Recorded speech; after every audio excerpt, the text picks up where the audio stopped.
नमस्कार फ्रेंड्स। आज हम चार्टर अधिनियम 1833 का अध्ययन करेंगे। मित्रों, 1833 के चार्टर अधिनियम के द्वारा ब्रिटिश शासनकाल के द्वारा अत्यधिक केंद्रीकृत शासन प्रणाली की स्थापना की गई थी।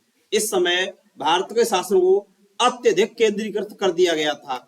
इस तरह से फ्रेंड्स, इस अधिनियम की क्या विशेषता थी उनका हम अध्ययन करेंगे। देखेंगे फ्रेंड्स, भारत का शासन अत्यधिक केंद्रीकृत कर दिया गया, अर्थात जो छोटे छोटे प्रांत हुआ करते थे उनकी शक्तियां लगभग समाप्त कर दी गई थी। इस तरह से अधिनियम में क्या विशेषता थी ये देखेंगे friends. British east India company के व्यापारिक अधिकार पूर्णतः समाप्त कर दी गई। क्या होता था, जो ईस्ट इंडिया कंपनी भारत में आई थी वह मूल रूप से एक व्यापारिक कंपनी थी, लेकिन अब इसके व्यापारिक अधिकार पूर्णतः समाप्त कर दिए गए और उसे राजनीतिक और प्रशासनिक संस्थान बना दिया गया था।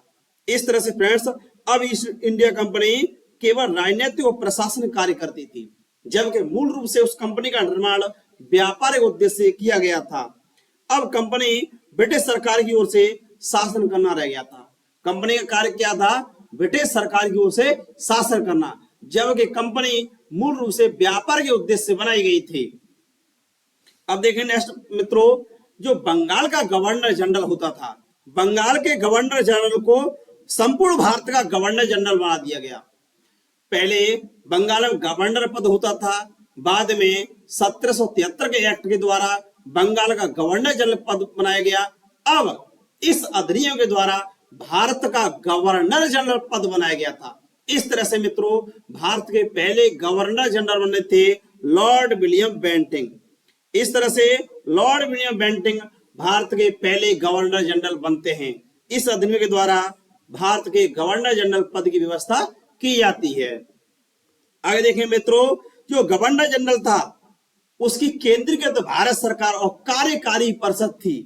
कार्यकारी परिषद थी, उसको संपूर्ण भारतीय क्षेत्र के लिए नियंत्रण की शक्ति दी गई थी। और जो गवर्नर जनरल था उसकी कार्यकारी शक्ति बहुत ज्यादा बढ़ा दी गई थी। इस तरह से भारत में एकात्मक शासन प्रणाली की नींव रखी गई थी। एकात्मक शासन प्रणाली का अर्थ होता है कि संपूर्ण शक्तियां केंद्र में निहित होती हैं और प्रांतों को नाम मात्र की शक्तियां दी जाती हैं या प्रांतों को समाप्त कर दिया जाता है। इस तरह से 1833 के चार्टर एक्ट द्वारा भारत में अत्यधिक केंद्रीकृत शासन बनाया गया और प्रांतों की शक्तियां समाप्त कर दी गई। इस तरह से एकात्मक शासन प्रणाली की नींव पड़ी थी। नेक्स्ट देखें मित्रों, जो मद्रास और बंबई के गवर्नर थे, मद्रास और बंबई के गवर्नर को विध बनाने की शक्ति से वंचित कर दिया गया। इस तरह से मद्रास के गवर्नर, इसी तरह बंबई के गवर्नर, उनको कानून बनाने की शक्तियां थी। ये कानून नहीं बना सकते थे क्योंकि एकात्मक शासन प्रणाली में संपूर्ण शक्तियां केंद्र में निहित कर दी गई थी। इस तरह देखेंगे मित्रों, जो एकात्मक प्रणाली वाले देश होते हैं वहां संपूर्ण शक्तियां केंद्र में होती हैं, वहां प्रांतों को शक्तियां नहीं दी जाती हैं।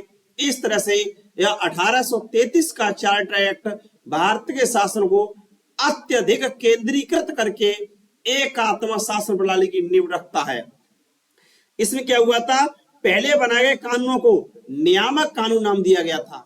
इससे पहले के जो भी कानून थे उनको नियामक कानून नाम दिया गया था और इसके बाद बनाए गए कानून थे उनको एक्ट या अधिनियम कहा गया था और इसके तहत बनाए गए कानून को एक्ट या अधिनियम कहा गया था। इस तरह से गवर्नर जनरल को संपूर्ण भारत में कानून बनाने की असीमित शक्ति दे दी गई। इस तरह से मित्रों, जो भारत का गवर्नर जनरल था उसे अधिक शक्ति दी गई। और क्या किया गया, जो गवर्नर जनरल काउंसिल थी, गवर्नर जनरल काउंसिल में 14 सदस्य को कानूनी सदस्य के रूप में शामिल किया गया। अब जो गवर्नर जनरल कार्यकारी परिषद थी उसमें 4 सदस्य होते थे, उसमें चौथा मेंबर होता था वह लीगल मेंबर होता था, कानूनी सदस्य होता था। इस तरह से लॉर्ड मैकाले को कानूनी सदस्य के रूप में शामिल किया गया था। इस तरह से मित्रों, लॉर्ड मैकाले जो बाद में शिक्षा से अपने विवरण पत्र देता है जिसके माध्यम से भारत में अंग्रेजी शिक्षा नीति की शुरुआत होती है, यह लॉर्ड विलियम बेंटिंग थे। उनकी कार्यकारिणी परिषद में एक कानूनी सदस्य के रूप में शामिल हुआ था। ठीक है फ्रेंड्स, आगे देखेंगे इसके द्वारा भारतीय कानूनों का वर्गीकरण किया गया। तो भारतीय कानून वर्गीकरण के लिए लॉर्ड मैकाले की अध्यक्षता में एक कानूनी आयोग बनाया गया था। इस तरह से फ्रेंड्स एक विधि आयोग बनाया जाता है और इसके द्वारा भारतीय कानूनों का वर्गीकरण किया जाता है। इस तरह से लॉर्ड विलियम बेंटिंग के समय लॉर्ड मैकाले ने एक और शिक्षा के लिए कार्य किया तो दूसरी ओर कानूनी वर्गीकरण के लिए कार्य किया था। नया देंगे मित्रों, गवर्नर जनरल की कार्यकारी परिषद के राजस्व अधिकार, जो कार्यकारी परिषद थी उसको राजस्व अधिकार संपूर्ण ब्रिटिश भारत के लिए एक ही बजट तैयार करने के लिए दिया गया था। इसका अर्थ है कि अब संपूर्ण ब्रिटिश भारत था, जो प्रांत थे उनको मिलाकर के ब्रिटिश भारत के लिए एक ही बजट तैयार करने का अधिकार दे दिया गया था। इस तरह से अब एक ही बजट तैयार होता था। फ्रेंड देखेंगे लॉर्ड मैकाले के द्वारा एक विवरण पत्र दिया गया था जिससे प्राच्य और पाश्चात्य शिक्षा का विवाद था उसका समाधान कर दिया गया और इसी के द्वारा भारत में अंग्रेजी शिक्षा पद्धति की नींव पड़ी थी। वर्तमान जो अंग्रेजी शिक्षा पद्धति चल रही है उसमें लॉर्ड मैकाले का महत्वपूर्ण योगदान है। अब देखेंगे मित्रों इस अधिनियम में क्या व्यवस्थाएं थी। जो सिविल सेवाएं थी उसमें खुली प्रतियोगिता के आयोजन की व्यवस्था की गई थी। क्या होता था, इससे पहले केवल अंग्रेज ही सिविल सेवाओं में भर्ती होते थे, लेकिन इसमें व्यवस्था की गई कि भारतीय मेंबर भी इन सेवाओं में शामिल हो सकते हैं, क्योंकि किसी पद, कार्यालय या रोजगार प्राप्त करने के लिए धर्म, जाति, लिंग, मूल वंश या काले गोरे कोई भेदभाव नहीं किया जा सकता था।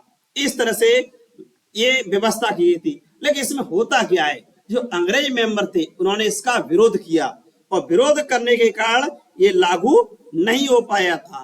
इस तरह से मित्रों 1833 का चार्टर अधिनियम व्यवस्था करता है कि कंपनी के किसी भी पद पर भारतीय जा सकते थे, लेकिन चूंकि अंग्रेजों ने इसका विरोध किया था इसलिए ये लागू नहीं हो पाया था।